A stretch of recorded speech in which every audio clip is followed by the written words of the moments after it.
a needs assessment, because be like the team might not be good when it comes to digital marketing online. That means you need to look for a partner.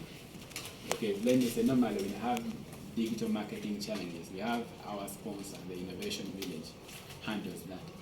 In case we need, let me say, a trainer to handle something like sexual reproductive health, we identify the right partner to engage them.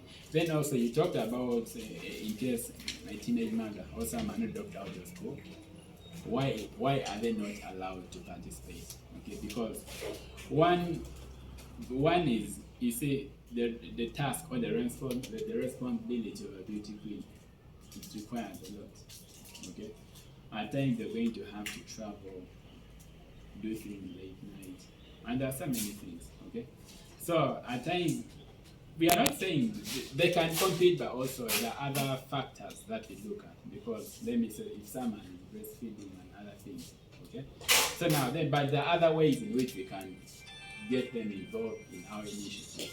We talk about education, because now having a teenage girl that dropped out, that got pregnant, gave birth and went back to school, we can engage her in our community out engagements.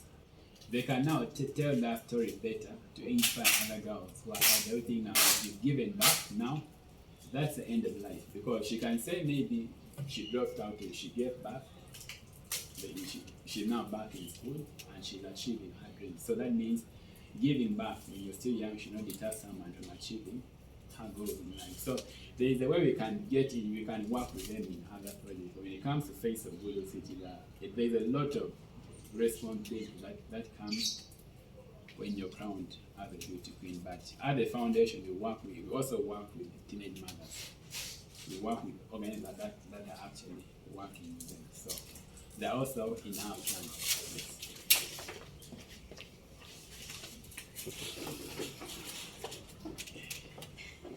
Very much, because of so this is the role we undertake. The first person was talking about the visitors. Indeed, we continue to receive many people, but they are not directly registered in our office.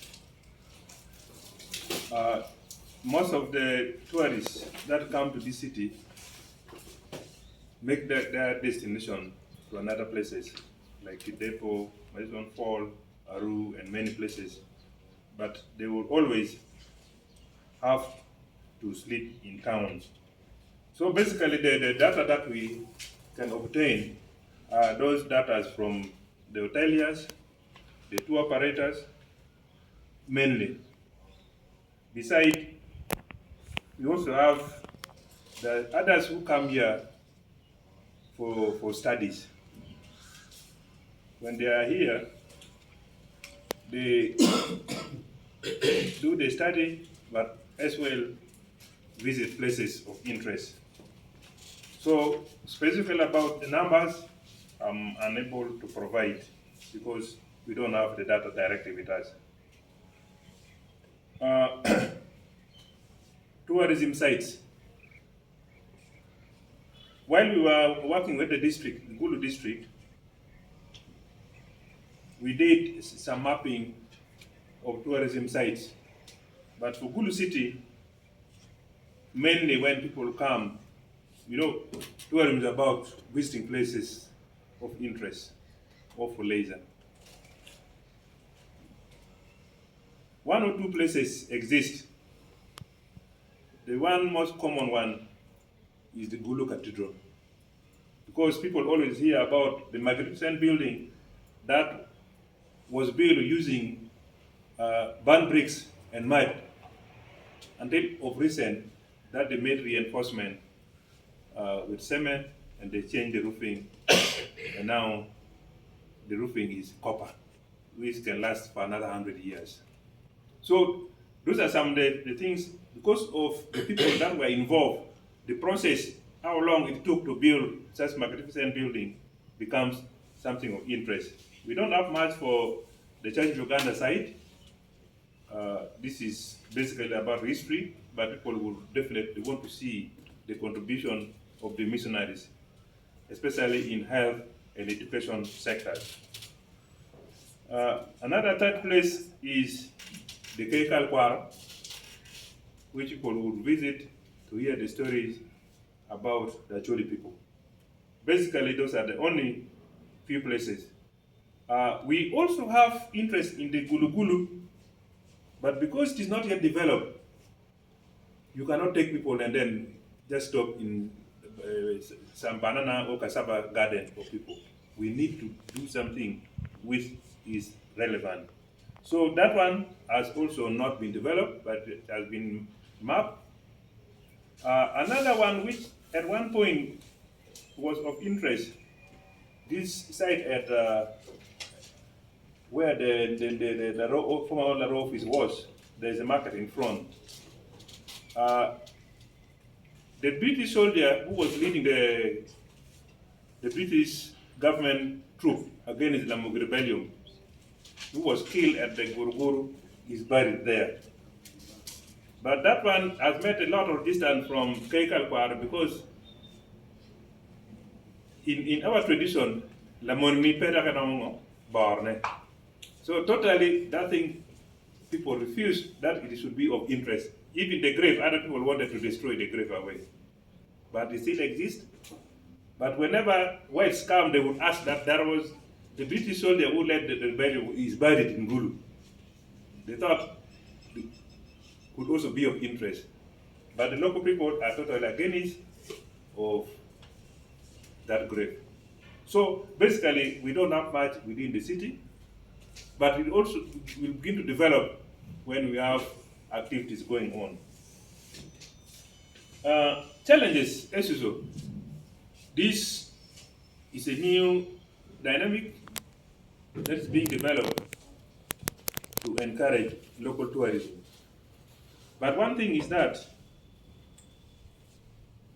government has put a lot of effort under the NDP, especially NDP 3, to promote tourism. But what is not coming forth is money to finance such activity. Currently, government sends about 2.3 per quarter to promote tourism. And you see what the 2.3 million can do. Because when you go for a radio talk show, minimum 800 is already gone. So there is nothing much that is being done. But we look forward to issues of branding the city. We need to brand the city so that the city becomes of interest. But usually, I must say it is politics that sometimes bring us down. You remember when we were putting the elephant at the runabout? Some people who are in the leaders of this city did not want the thing to be there. And yet now, when you see that picture, whether on TV or anywhere, you know this is Gulu. But you can see how politics can sometimes, I don't want what to say, but derail the right motive of doing things. But also, about tourism, you must visit a place for leisure of interest. And if you're a poor man, you cannot do much. So generally our population is poor, and they don't think tourism should be something for the poor people. And therefore, little interest is attached to such program. Generally, that's what I can say. But in the long run, we shall have activities like the annual event, which is always organized by Keikal Kwaro, the cultural program. Like this year is also supposed to take place in December. But because Keikal Kwaro is also embroiled in controversies and rivalry, I don't think it may even take place again this year. Because last year we failed. The lead person is supposed to be Keikal Kwaro. But when you find we want to bring people from Palabek, they may not want to reach the Keikal Kwaro of this place. So what do you do? So until when we also put our house in order, some of the good things that we should be doing. Many people have really liked the cultural gala. Of recent, when people who may have had or visit the Karamoja program, it was so interesting. So if we can have such a thing also, not only some of us would benefit, but even people from afar will come and participate in such programs. Thank you very much.